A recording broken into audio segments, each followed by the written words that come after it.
মুসলমানদের কাছে বাসর সজ্জা ফুল সজ্জার রাতকে অপেক্ষা করে জিহাদের ময়দানে এসে হাসি মুখে শাহাদত বরণ করা, এটা মুসলমানদের কাছে সবচেয়ে দামি। চিল্লা বলতে হবে, ঠিক কিনা? আজ তাম পৃথিবীর ইতিহাস দিকে তাকালে দেখা যায় আজকে মুসলমানদেরকে অন্যায় অপরাধ না পাওয়ার পরেও মুসলমানদেরকে জ্বালিয়ে পুড়িয়ে হত্যা করা হচ্ছে, ঠিক কিনা বলেন? আমরা ওই সমস্ত নাস্তিক আর মুরতাদদেরকে পরিষ্কারভাবে ঘোষণা করে দেই, ও তাম পৃথিবীর নাস্তিক আর মুরতাদেরা, তোমরা মুসলিমদেরকে কোনো হারে হত্যা করে পৃথিবী থেকে মুসলমানদেরকে নির্মূল করা যাবে না, ঠিক কিনা বলেন? এই মুসলিম যুবকেরা তাদের হৃদয়ের ভিতরে শাহাদাতের শব্দ, এই মুসলিম যুবকদেরকে যদি হত্যা করতে চাও, এই মুসলিম যুবকরা কিন্তু সাদ সালাউদ্দিন আইয়ুবীর উত্তরসূরি, ঠিক কিনা? এই মুসলিম যুবকরা কিন্তু নারে তাকবীর আল্লাহু আকবার স্লোগান দিয়ে স্ত্রীর মহব্বত, সম্পদের মহব্বত, বন্ধু বান্ধবের মহব্বত, সমস্ত মহব্বত কবর ত্যাগ করে শাহাদাতের পেয়ালা পান করার জন্য কাফের মুরতাদ বেদিনদের বিরুদ্ধে জিহাদের ময়দানে এসে শাহাদাত বরণ করতে মুসলিমরা কখনো পিছপা হবে না, ঠিক কিনা? সম্মানিত হাজিরিন, আসুন আমরা ইসলাম বুঝি, আসুন কোরআন বুঝি, আসুন সাহাবায়ে কিরাম রিদওয়ানুল্লাহি তাআলা আলাইহিম আজমাইন তাদের জীবনী পড়ি, ইসলাম বুঝি, ইসলামের পথে চলি, ওই সমস্ত কাফের মুরতাদ বেদিন মুনাফিকদের চক্রান্তে পা না দিয়ে সঠিক ইসলামের পথে আসি। আল্লাহ রাব্বুল আলামিন আমাদের সবাইকে কথাগুলো বোঝার আমল করবার মতো তৌফিক দান করুন। আখির দাওয়ানা আনিল হামদুলিল্লাহি রাব্বিল আলামিন। পৃথিবীতে যত মানুষ ঈমান এনেছে সকলের উপরে জুলুম নির্যাতন আছে না নাই? আছে।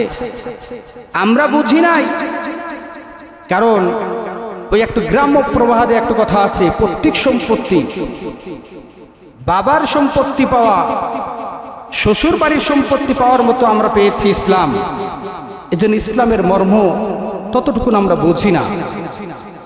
ইসলাম যে কত গুরুত্বপূর্ণ একটা জিনিস, ইসলামের হুকুম আহকাম মানতে গেলে, আল্লাহর দাসত্ব আর গোলামি করতে গেলে যে জুলুম আর নির্যাতনের শিকার হতে হয়, আমরা তো সেগুলো হই নাই।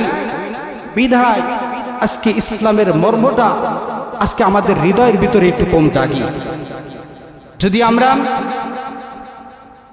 আল্লাহ না করুক অন্য কোনো ধর্মাবলম্বী যদি আল্লাহ রাব্বুল আলামিন আমাদেরকে জন্ম দিতেন, সেখান থেকে যদি কেউ ইসলাম গ্রহণ করতাম, তাহলে ইসলামের মূল মর্মটা আমরা বুঝতে পারতাম। কেবলমাত্র তারাই ইসলামের মূল মর্মভানিটা বুঝতে পেরেছে যারা নাকি নবমুসলিম হয়, যাদের জন্মটা হয়েছিল কোনো হিন্দু পরিবারের ঘরে, কোনো খ্রিস্টান পরিবারের ঘরে, কোনো বৌদ্ধ পরিবারের ঘরে, যাদের জন্ম হয়েছে সেখান থেকে হেদায়েতের আলো পাওয়ার পর যারা কালেমা পড়ে যারা ইসলাম গ্রহণ করেছে, তারাই কেবলমাত্র ইসলামের মূল সৌন্দর্যটা তারাই বুঝতে পারে, ঠিক কিনা বলেন? কেবল তারাই ইসলাম গ্রহণ করার কারণে তাদের উপরে কি পরিমাণ জুলুম নির্যাতনের শিকার হতে হয় একমাত্র তারাই বুঝতে পারে, ঠিক কিনা বলেন? সম্মানিত হাজিরিন, আসুন আমরা এই ব্যাপারে জানার জন্য চেষ্টা করব সাহাবায়ে কিরাম রিদওয়ানুল্লাহি তাআলা আলাইহিম আজমাইনদের একটি জীবনী থেকে। আল্লাহ রাব্বুল আলামিন যেন বোঝার আমল করবার মতো তৌফিক দান করুন। চিল্লা বলেন আমিন। আসলে ইসলামের প্রতিটা বিধান আমাদের জন্য মানা অতীব খুবই জরুরি। ইসলামের প্রতিটা বিধান আমাদের জন্য মানা অতীব খুবই জরুরি। ইসলামের যতগুলো হুকুম আহকাম রয়েছে প্রতিটা সুন্নাহকে আমাদেরকে অনুসরণ করতে হবে। কি করতে হবে? প্রতিটা সুন্নাহকে আমাদেরকে অনুসরণ করতে হবে। কারণ আপনি কোনো সুন্নাহর চাইতে কোনোটাকে ছোট বড় করতে পারেন না। সুন্নাহ সবগুলোই সুন্নাহ মর্যাদা সম্পন্ন। কি সম্পন্ন? মর্যাদা সম্পন্ন। পৃথিবীতে রাসূলুল্লাহ সাল্লাল্লাহু আলাইহি ওয়াসাল্লামের যতগুলো সুন্নাহ রয়েছে প্রত্যেকটা সুন্নাহকে আপনাকে অনুসরণ করতে হবে। আর এই সুন্নাহ যদি আপনি অনুসরণ করেন, বিনিময় আল্লাহ ইজ্জত ওয়াল জালাল আপনার মান মর্যাদা বৃদ্ধি করে দিবেন। আল্লাহু আকবার বলেন। আমার ভাইরা, আমার বন্ধুগণ, বিশ্বনবী জনাবে মুহাম্মদ রাসূলুল্লাহ সাল্লাল্লাহু আলাইহি ওয়াসাল্লামের অসংখ্য সাহাবায়ে কিরাম ছিলেন। অসংখ্য সাহাবাই কেরাম ছিলেন। আমার ভাইরা, আমার বন্ধুগণ, তাদের ভিতরে হযরতে সাদ সালামী রাদিয়াল্লাহু তাআলা আনহু বিশ্বনবীর একজন জলিলুল কদর সাহাবী হযরতে সাদ সালামী রাদিয়াল্লাহু তাআলা আনহু। নামটা কি? হযরতে সাদ সালামী রাদিয়াল্লাহু তাআলা আনহু। তিনি আপনার মতো আমার মতো মুসলিম ঘরে জন্মগ্রহণ করেন নাই। বাবা অন্য ধর্মাবলম্বী, মা অন্য ধর্মাবলম্বী, আত্মীয়স্বজন যারা ছিল সবাই অন্য ধর্মাবলম্বী মানুষ। কিন্তু হযরতে সাদ সালামী রাদিয়াল্লাহু তাআলা আনহু তার তকদিরটা কত ভালো। তিনি যখন ইসলাম গ্রহণ করলেন, সত্যের পথে যখন চলে আসলেন, হযরতে সাদ সালামী রাদিয়াল্লাহু তাআলা আনহুর উপরে জুলুম নির্যাতন চলে আসলো। হযরতে সাদ সালামী রাদিয়াল্লাহু তাআলা আনহুর আত্মীয় স্বজন সবাই হযরতে সাদ সালামী রাদিয়াল্লাহু তাআলা আনহুকে ডাক দিয়ে বলেন, সাদ রে শোনো, তুমি যদি বিশ্বনবী জনাব মুহাম্মদ রাসূলুল্লাহ সাল্লাল্লাহু আলাইহি ওয়াসাল্লামের দরবার যদি ছেড়ে না দাও, ইসলাম যদি ছেড়ে না দাও, তাহলে তোমার সাথে আমাদের আত্মীয়তার সমস্ত বন্ধন ছিন্ন করে ফেললাম, কোনো সম্পর্ক থাকবে না তোমার সাথে। হযরতে সাদ সালামী রাদিয়াল্লাহু তাআলা আনহু তিনি বলছেন, মেনে নিলাম, ইসলাম গ্রহণ করার কারণে তোমাদের সাথে যদি আমার কোনো সম্পর্ক না থাকে, তোমাদের সঙ্গে যদি আত্মীয়তার বন্ধন যদি আমার না থাকে, তাহলে আমি সাদ সালামী রাদিয়াল্লাহু তাআলা আনহু দিলের ভিতরে কোনো কষ্ট লাগবে না, বরং আমার মনের ভিতরে এটাই বড় তৃপ্তি হবে যে সমস্ত কিছু ত্যাগ করার পরেও আমি মুসলিম হিসাবে, ইমানদার হিসাবে পৃথিবীর জমিনে বেঁচে আছি, ইমান নিয়ে বেঁচে আছি, এটাই বরং আমার দিলের ভিতরে তৃপ্তি হবে। আমার আত্মীয় স্বজন সমস্ত কিছু যদি আমার সাথে ইমান আনার কারণে আমার সাথে সম্পর্ক ছিন্ন করে ফেলে, আমার দিলের ভিতরে কোনো তৃপ্তি হবে, কোনো অতৃপ্তি হবে না, বরং আমার দিলের ভিতরে এটাই বরং তৃপ্তি হবে যে সমস্ত কিছু ত্যাগ করার পরেও আমি ঈমান নিয়ে শাহাদাত কালেমা শাহাদাত পড়ে আমি দুনিয়ার জীবনে কোরআন এবং সুন্নাহর ভিত্তিতে জীবন যাপন করছি, এটাই আমার বরং তৃপ্তি হবে।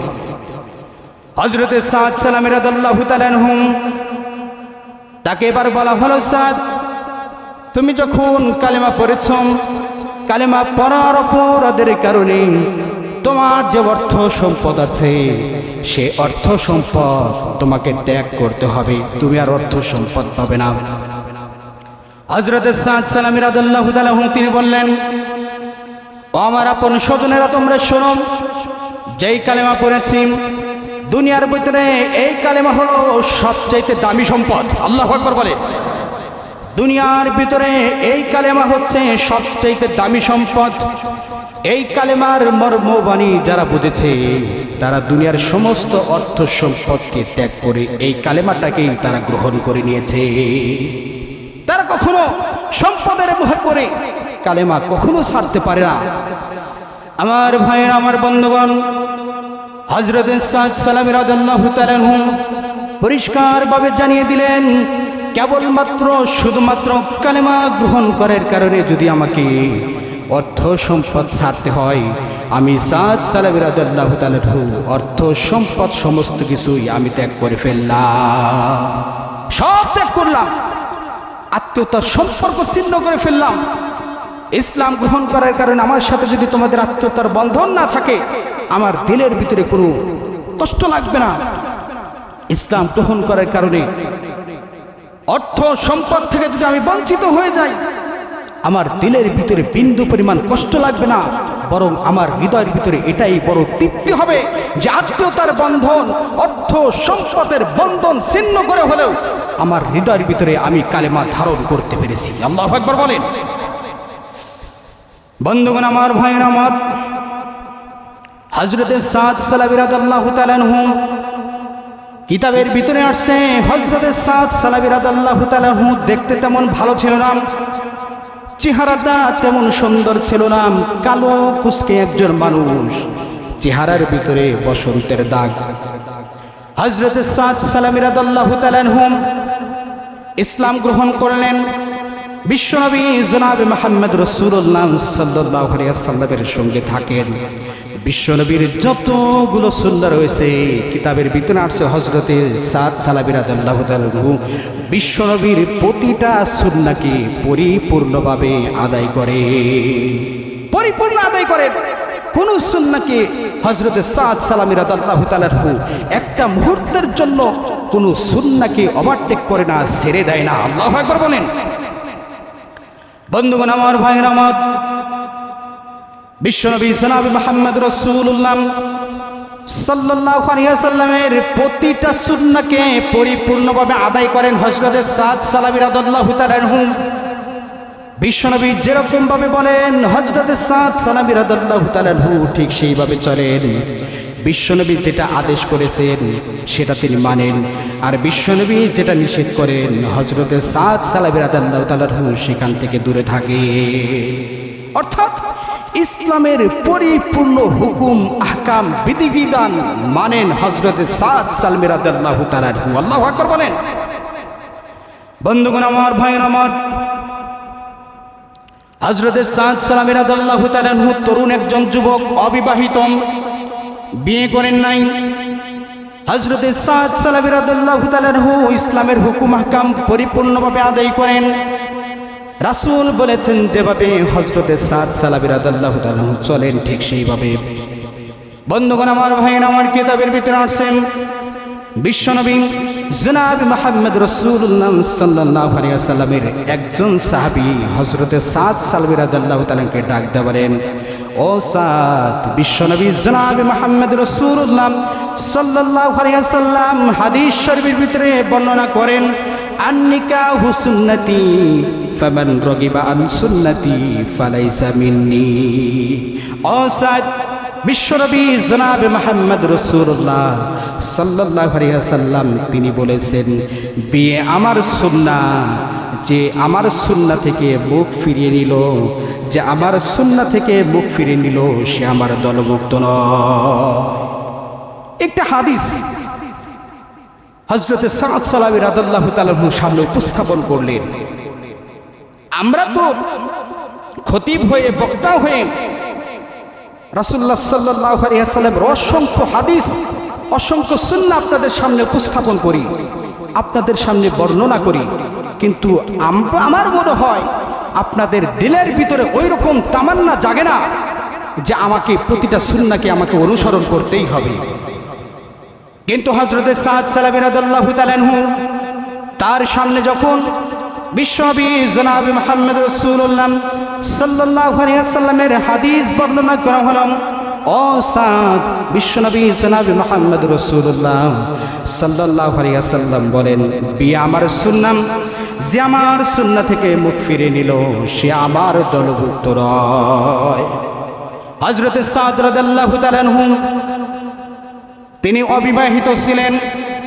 হযরতে সাদ রাদিয়াল্লাহু তাআলা আনহু তার হৃদয়ের ভিতরে হাদিসটা ধাক্কা লাগেন। কি লাগে? হৃদয়ের ভিতরে ধাক্কা লেগে যায়। তিনি তখন চিন্তা করলেন, আহারে, আমি তো বিয়ে করি নাই, রাসূলুল্লাহ সাল্লাল্লাহু আলাইহি ওয়াসাল্লামের এই সুন্নাহ থেকে তো আমি তো অনেক দূরে সরে আছি, আমি অনেক দূরে সরে আছি, এখনো তো বিয়ে করি নাই। কাল কঠিন কিয়ামতের ময়দানে, আখিরাতের আদালতে রব্বুল আলামিন যদি আমি সাদ সালামীকে প্রশ্ন করেন, সাদ রে, বিশ্বনবীর প্রতিটা সুন্নাহকে তুমি অনুসরণ করেছো, কিন্তু বিশ্বনবী যে বিয়ে করাটা সুন্নাহ এটা বলেছেন, এই সুন্নাহ তো তুমি আদায় করো নাই।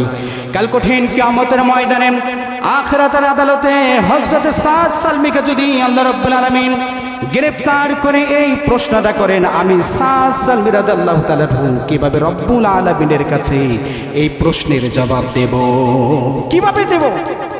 তার হৃদয়ের ভিতরে ছিল আল্লাহর ভয়। কার ভয় ছিল? আর একটু জোরে বলতে হবে, কার ভয়? হযরতে সাদ সালামী রাদিয়াল্লাহু তাআলা হৃদয়ের ভিতরে ছিল আল্লাহর ভয়।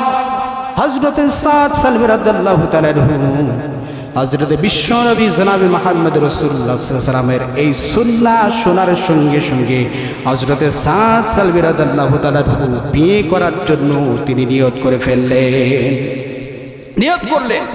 যে বিশ্বনবীর প্রতিটা সুন্নাহ আমি অনুসরণ করি, সুতরাং বিয়ে হলো রাসূলুল্লাহ সাল্লাল্লাহু আলাইহি ওয়াসাল্লামের সুন্নাহ। প্রত্যেক পয়গম্বর বিয়ে করেছে, ঠিক কিনা বলেন? বন্ধুগণ আমার, ভাইয়ের আমার, কিতাবের ভিতরে আসছেন হযরতে সাদ সালাবি রাদিয়াল্লাহু তাআলা আনহু, তিনি এই হাদিসটা শোনার সঙ্গে সঙ্গে হযরতে সাদ রাদিয়াল্লাহু তাআলা আনহু বিয়ে করার জন্য নিয়ত করলেন। কি করলেন? বিবাহ করার জন্য নিয়ত করলেন। হযরতে সাদ রাদিয়াল্লাহু তাআলা আনহু বিয়ে করার জন্য প্রান্তে প্রান্তে ঘুরলেন, কিন্তু হযরতে সাদ রাদিয়াল্লাহু তাআলা আনহু গরিব বলেন, কালো সাহাবী বলেন, হযরতে সাদ রাদিয়াল্লাহু তাআলা আনহুর সঙ্গে কেউ বিয়ে দিতে রাজি না, কেউ রাজি হলো না। হযরতে সাদ রাদিয়াল্লাহু তাআলা আনহু ইসলাম গ্রহণ করেছেন 8 মাস পূর্বে। হযরতে সাদ রাদিয়াল্লাহু তাআলা আনহু বিয়ে করার জন্য যখন প্রান্তে প্রান্তে ঘুরলেন, মেয়ের বাবাদেরকে বিয়ের প্রস্তাব দিলেন। ও ভাইজান, আমি আপনার মেয়েকে বিয়ে করতে চাই। মেয়ের বাবা গার্জিয়ানরা হযরত সাদ সালবি রাদিয়াল্লাহু তাআলা একদিকে তো গরিব, আরেকদিকে কালো, মুখে বসন্তর দাগ।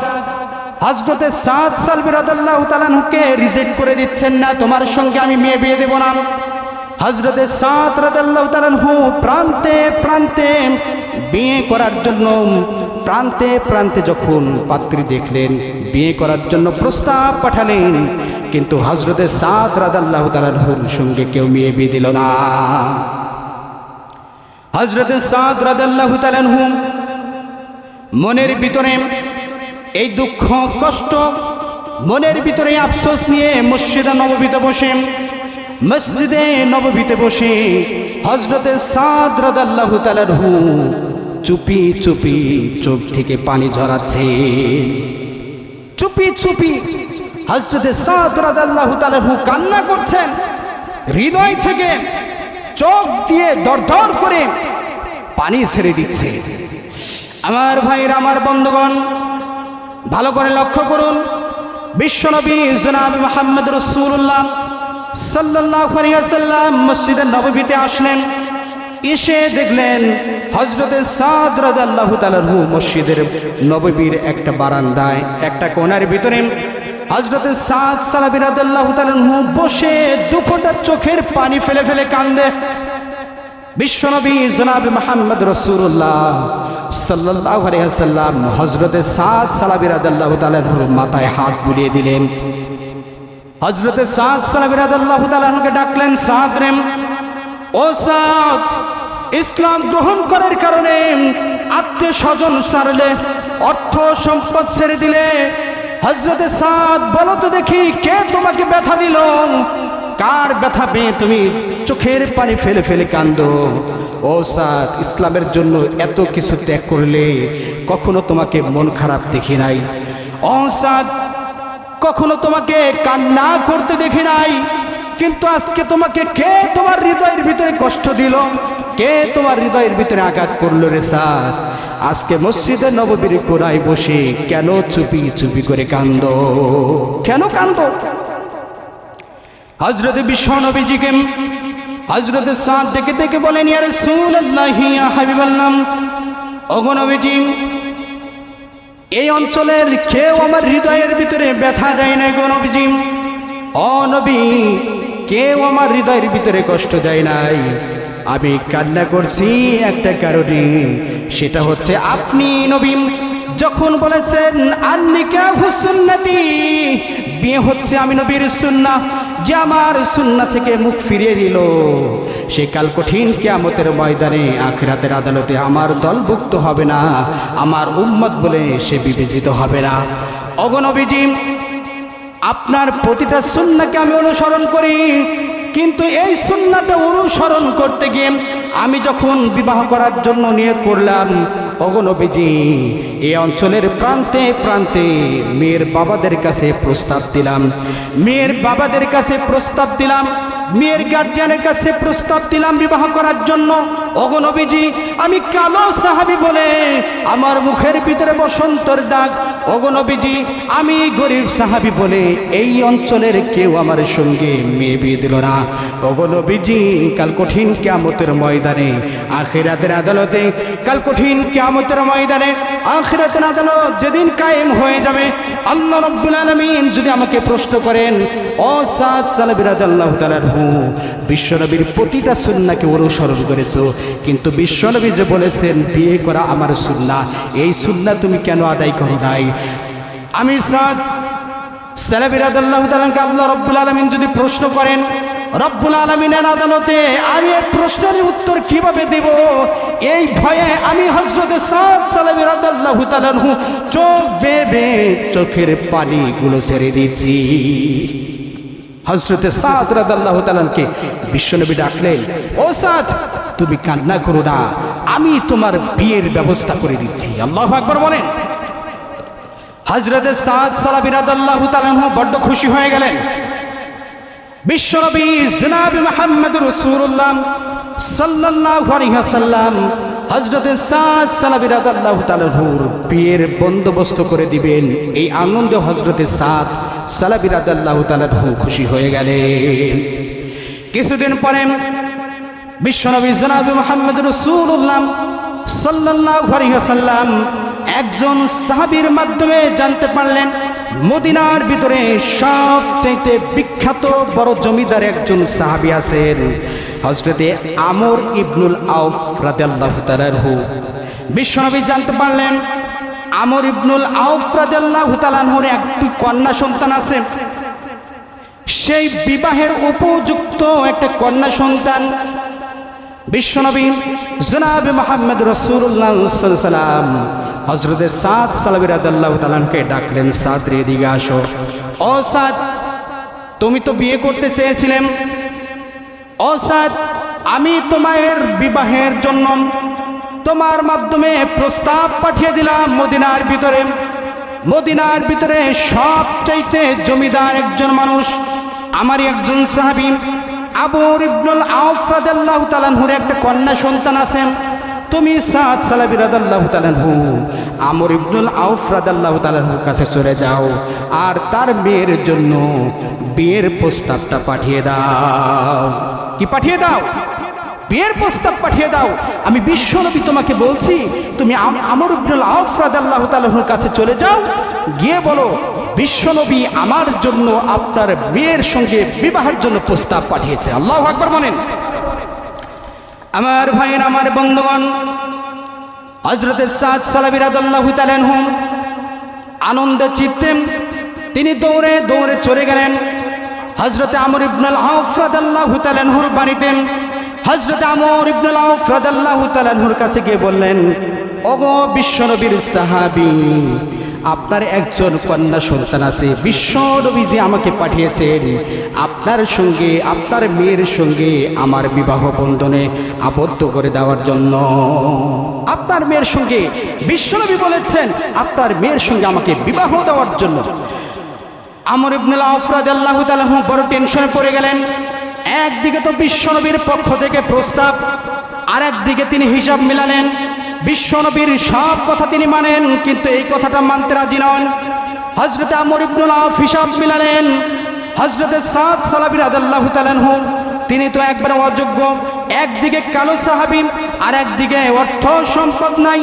হযরত আমর ইবনুল আউফ হিসাব মিলালেন, যদি অর্থ না থেকে চেহারাটা সুন্দর হতো তাও হয়তো বিবাহ দেওয়া যেত, আবার চেহারা সুন্দর নয়, অর্থ সম্পদ আছে, তাও বিবাহ দেওয়া যেত। কিন্তু হযরত আমর ইবনুল আউফ রাদিয়াল্লাহু তাআলা আনহু হিসাব মিলালেন, কোনোভাবেই এই হযরত সাদ সালাবির সঙ্গে আমার বিয়ের বিবাহ দেওয়া সম্ভব না, দিলে আমার মান মর্যাদা চলে যাবে। হযরত সাদ সালাবি রাদিয়াল্লাহু তাআলা আনহুকে নাকচ করে পাঠিয়ে দিলেন, তুমি চলে যাও, তোমার সঙ্গে আবার মেয়ের বিয়ে দেব না। হযরত সাদ সালাবি রাদিয়াল্লাহু তাআলা আনহু মনের দুঃখে কষ্ট নিয়ে মসজিদ নববীতে চলে আসলেন। এসে মসজিদ নববীতে বসে বারান্দায় বসে আবার কান্না শুরু করলেন। হযরতে বিশ্বনবীজি সাদ সালাবি রাদিয়াল্লাহু তাআলাকে ডাকতে বলেন, সাদ রে, ও সাদ, এখনো তুমি কেন কান্দো? হযরতে সাদ বলেন, ইয়া রাসূলুল্লাহ, ইয়া হাবিবাল্লাহ, আপনি যখন প্রস্তাব পাঠানোর জন্য বলেছিলেন আমি প্রস্তাব নিয়ে গেলাম, কিন্তু আপনার সাহাবী আমর ইবনুল আউফ রাদিয়াল্লাহু তাআলা আনহু এই প্রস্তাবে রাজি হলেন না। আমি কালো বলে, অর্থ সম্পদ নাই বলে। বিশ্বনবী বলেন, তাই নাকি? হযরতে বিশ্বনবীজি এবার আমর ইবনুল আউফ রাদিয়াল্লাহু তাআলা আনহুর সঙ্গে কথা বললেন। হযরতে আমর ইবনুল আউফ রাদিয়াল্লাহু তাআলা আনহু বলেন, ইয়া রাসূলুল্লাহ, ইয়া হাবিবাল্লাহ, আমার বুঝতে ভুল হয়েছে। ওগো নবীজি, হযরতে সাদ সালাবী রাদিয়াল্লাহু তাআলা আনহুর সঙ্গে আমার মেয়ের বিয়ের বন্দোবস্ত করে দেন। আল্লাহু আকবার বলেন। হযরতে সাদ সালাবী রাদিয়াল্লাহু তাআলা আনহুকে এবার বললেন, ও সাদ, এবার তুমি মদিনার বাজারে চলে যাও। মদিনার বাজারের ভিতরে গিয়ে তুমি চলে যাও বিয়ের কেনাকাটা করার জন্য। হযরতে সাদ সালাবী রাদিয়াল্লাহু তাআলা আনহু মদিনার বাজারের ভিতরে যখন চলে গেলেন বিয়ের কেনাকাটা করার জন্য, এমন সময় হযরতে সাদ সালাবী রাদিয়াল্লাহু তাআলা আনহু কানের ভিতরে চলে আসলেন, হাইয়া আল জিহাদ, হাইয়া আল জিহাদ, জিহাদের ডাক এসেছে, জিহাদের ডাক এসেছে।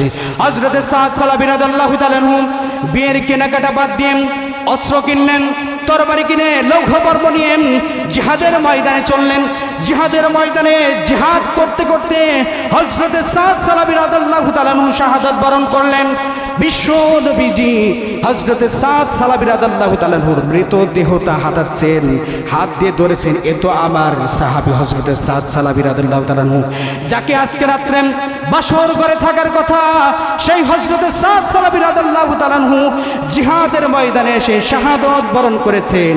এজন্য হযরতে সাদ সালাবী রাদিয়াল্লাহু তাআলা আনহু এই মায়ায় পড়ে বিশ্ব নবীজি কান্না করা শুরু করে দিলেন। আবার কিছুক্ষণ পরে হাসি দিলেন। সাহাবায়ে কেরাম প্রশ্ন করলেন, ইয়া রাসূলুল্লাহ, ইয়া হাবিবাল্লাহ, হযরতে সাদ সালাবী রাদিয়াল্লাহু তাআলা আনহুর মৃতদেহটা দেখে একবার আপনি হাসেন আর একবার কান্না করেন কেন? বিশ্ব নবীজি বলেন, ওগো আমার সাহাবীরা, এই হযরতে সাদ সালাবী রাদিয়াল্লাহু তাআলা আনহু আজকে তো বিয়ের রাত, বাসর রাত ছিল। এই বাসর রাতকে অপেক্ষা করেন জিহাদের ময়দানে কাফেরদের বিরুদ্ধে যুদ্ধ করতে করতে শাহাদাত বরণ করেছেন। তার মায়ায় আমি কাঁদছি। তার হৃদয়ের ভিতরে ইসলামের কত মহাব্বত, এই মহাব্বতের কারণে জিহাদের ময়দানে এসে শাহাদাত বরণ করেছেন। আমি হাসতেছি এই কারণে, হযরতে সাদ সালাবী রাদিয়াল্লাহু তাআলা আনহু বাসর সজ্জা, ফুল সজ্জার রাতকে অপেক্ষা করে জিহাদের ময়দানে এসে শাহাদাত বরণ করেছেন। আল্লাহ রাব্বুল আলামিন হযরতে সাদ সালাবী রাদিয়াল্লাহু তাআলা আনহুর উপরে এতটাই খুশি হয়েছেন, আল্লাহ রাব্বুল আলামিন জান্নাতের অসংখ্য হুর আর গিলমান দিয়ে হযরতে সাদ সালাবী রাদিয়াল্লাহু তাআলাকে বরণ করে নিয়েছে। আল্লাহু আকবার বলেন। তাহলে